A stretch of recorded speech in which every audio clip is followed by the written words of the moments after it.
With Volume 0 completely released and translated, there is no better time than now to discuss one of the most unique elements that the Classroom of the Elite franchise has to offer. Only teased at throughout Season 1 of the anime, we did not get very much information on the specific details regarding the White Room, Ayanokoji's first home. I'm going to start it off with a short recap of Volume 0, assuming that you haven't read it yet. And don't skip it since there will be analysis mixed throughout it even if you have read it. So I wanted to focus on the scenes from Ayanokoji's perspective, from within the White Room itself, so the rest is quite heavily paraphrased. I recommend reading it yourself if you want to learn about all the details. And there will be spoilers too, obviously.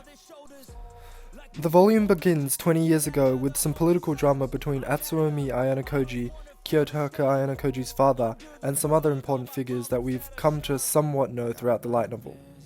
The first section in itself probably deserves a separate video, but in short, Atsuomi is fighting for power in the Japanese political system, and eventually finds out about a secret, talented person's nurturing program under direct control by the government. Pursuing his own ambitions, he establishes the White Room, a separate program which intends to use brutal methods in order to create the perfect schooling system. Garnering aid from several key members of the government and funding from now Sakayanagi, the program comes into fruition. He pays his wife in order to receive full custody of his child, Ayanokoji Kiyotaka, and along with hundreds of other orphans, the story of the White Room begins. The first scene we get regarding the inside of the White Room is a short monologue about the colour that spread across Kiyotaka Ayanokoji's field of vision. From the perspective of a baby, he quickly continues talking about how the first thing he remembered was the colour white.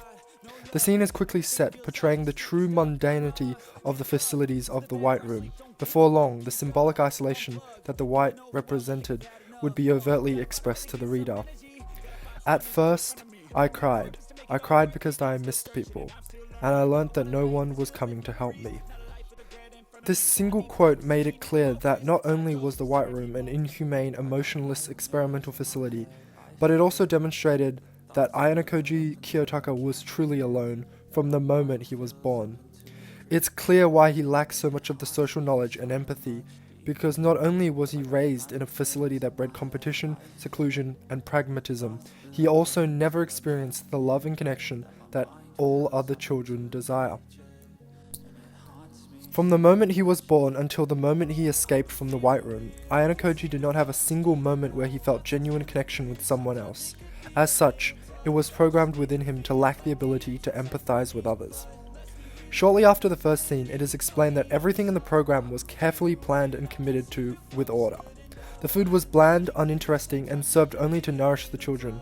Ayanokoji refers to the food as nourishment necessary to life, emphasizing the idea that he sees things only as what they literally are, never going beyond to experience the joy or excitement related to enjoying an activity. He then goes to state that humans have feelings of joy, anger, sorrow, and pleasure, but none of them are much use in this facility.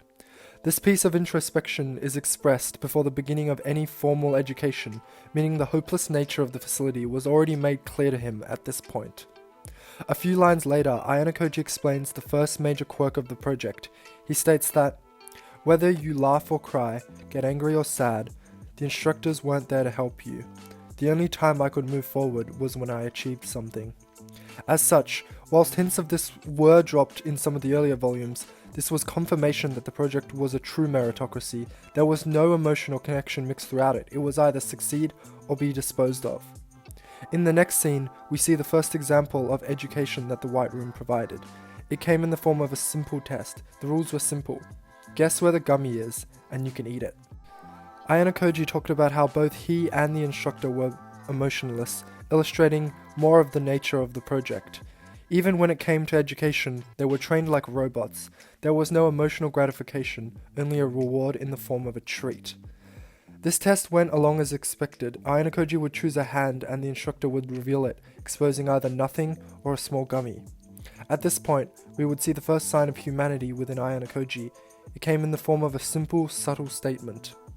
Although they weren't very sweet, they were a valuable snack in the White Room and were well received by the children. I remember that I, without exception, enjoyed the taste of these gummies. Until now, We had never received a piece of dialogue from Ayanokoji genuinely enjoying something, especially something related to food. The final interesting interaction between Ayanokoji and the instructor came near the end of the test. He had been tricked when the instructor hid the gummy, holding it in neither of his hands. The next round, he was given between the choice of the instructor's left or right hand, with only one chance left. He gambled, guessing that it was in neither. Turns out he was wrong. But that interaction was enough to hint to the instructor that Ayanokoji was different from other children.